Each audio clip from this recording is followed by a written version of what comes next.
Hey guys, welcome back to my YouTube video. I hope आप सब बहुत अच्छे होंगे and it's been long since I made video.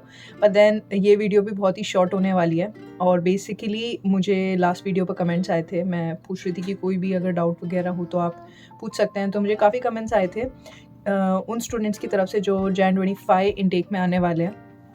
तो उनके 3 मेजर क्वेश्चन थे।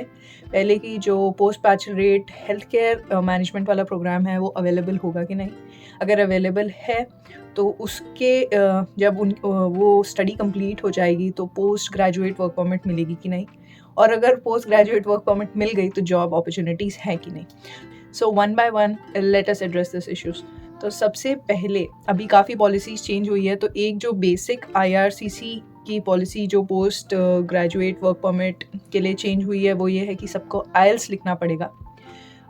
वंस अगेन जनरल IELTS लिखना पड़ेगा अपनी वर्क परमिट अप्लाई करने से पहले। तो ये तो सबको पता है।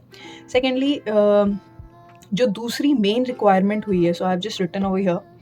तो जो सबसे दूसरी फील्ड ऑफ स्टडी रिक्वायरमेंट जो है वो देखनी पड़ेगी आपको। अभी अगर आप नेक्स्ट ईयर से अगर आप कनाडा आने की सोच रहे हो ऑन स्टडी परमिट, तो आपको ये CIP कोड्स होते हैं, ये अवेलेबल हैं IRCC की वेबसाइट पर। तो ये कोड में जो इन डिमांड में जॉब्स हैं, इन डिमांड में स्टडी है, वो आपको मिल जाएगी। अगर उसमें से आप अप्लाई करते हैं तो ही आपको पोस्ट ग्रेजुएट वर्क परमिट मिलेगी, नहीं तो नहीं मिलेगी। तो अभी जब आप आ रहे हैं 25 इनटेक के लिए, चाहे जैन हो, मई हो या सितंबर हो, तो प्लीज़ आप उन CIP कोड्स को देखकर उनमें से कौन सा आपके प्रोफेशन को बेस्ट मैच कर रहा है, वो वाली स्टडी के लिए स्टडी परमिट अप्लाई करके यहाँ पर स्टडी करने आए, नहीं तो आपको पोस्ट ग्रेजुएट वर्क परमिट नहीं मिलेगी। तो पहले जो लोग सोच रहे थे कि स्टडी कर लेते हैं PR के लिए एंड ऐसे करके PR मिल जाएगी, बट अभी काफ़ी कैप लग गया है, काफ़ी स्ट्रिक्ट हो गया है। तो इसके पॉसिबिलिटीज़ ज़ीरो हैं, क्योंकि उनने वेबसाइट पर पूरा डाल रखा है कि अगर आपकी स्टडी इन CIP कोड्स में से नहीं है तो आपको वर्क परमिट नहीं मिलेगा। तो ऑब्वियसली नो जॉब अपॉर्चुनिटीज़। पर अगर आपके जो स्टडी है वो इन CIP कोड्स के हिसाब से है, जैसे इन डिमांड जॉब्स में अभी एग्रीकल्चर है, agriculture and agri food, health care, science technology, engineering, mathematics जिसको STEM बोलते हैं, एक ट्रेड है और एक ट्रांसपोर्ट है। तो ये जो 5 प्रोफेशंस हैं, इनमें सबसे ज़्यादा डिमांड है अभी। तो आपको, और ये ऐसा नहीं है जैसे अगर हेल्थ केयर बोला है तो post Bachelorette health care management अगर आप CIP कोर्स में देखोगे CBU का तो नहीं है, या फिर ऐसे ही कोई स्टडी हेल्थ केयर से रिलेटेड हो तो आपको मिल जाएगा, ऐसा नहीं है। आपको CIP कोड देखना पड़ेगा। जैसे कि मैं आपको एक एग्जांपल देती हूँ। अगर मैं हेल्थ केयर की बात करूँ तो हेल्थ केयर में भी सबसे ज़्यादा जो CIP कोड दे रखे हैं और सबसे ज़्यादा इन डिमांड जो है वो है वेटनरी मेडिसिन, डेंटिस्ट्री अगर आप करते हैं, डेंटल क्लिनिक साइंसेज जैसे MS, MSc, PhD अगर आप कर रहे हैं, या oral biology, oral maxillofacial pathology, MS, MSc कर रहे हैं, dental materials, medicine, paediatric medicine, medicine science, optometry and nursing science.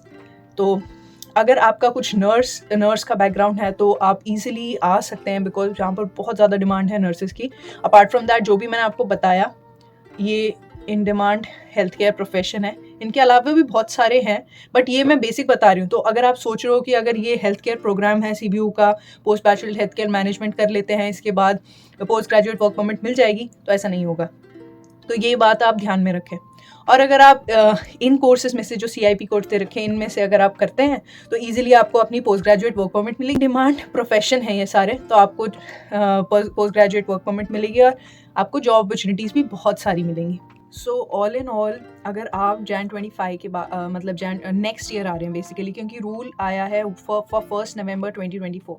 अगर 1 नवंबर 2024 से पहले की अगर आपकी स्टडी परमिट है और आप वर्क परमिट अप्लाई कर रहे हो तो आपको सिर्फ IELTS देना पड़ेगा। पर अगर आपकी स्टडी परमिट 1 नवंबर 2024 के बाद है, मतलब कि जो आने वाले स्टूडेंट्स हैं नेक्स्ट ईयर में, तो आपको IELTS प्लस अगर आपका कोर्स CIP कोर्स में से है तो ही आपको पोस्ट ग्रेजुएट वर्क परमिट के लिए आप एलिजिबल होंगे। नहीं तो आप एलिजिबल भी नहीं होंगे। आना नहीं आना वो तो दूर की बात है। तो ये चीज़ ज़रूर ध्यान में रखें कि इन अ ब्रॉड एस्पेक्ट, जैसे अगर मैं एग्रीकल्चर की बात करूँ तो all the courses of agriculture are not available in the CIP code. So इसका बहुत ज़्यादा ध्यान रखना है। जब आप अप्लाई करो तो आपको देखना है कि जो आप कोर्स ले रहे हो वो सीआईपी कोड्स में है कि नहीं। That's it. सो ये एक इम्पॉर्टेंट चीज़ है जो आपको ध्यान में रखनी है। So that's it I think for this video. अगर इससे आगे अगर आपको कुछ जानना है तो please comment down below. I will try to get back to you. And till then, bye bye. Take care.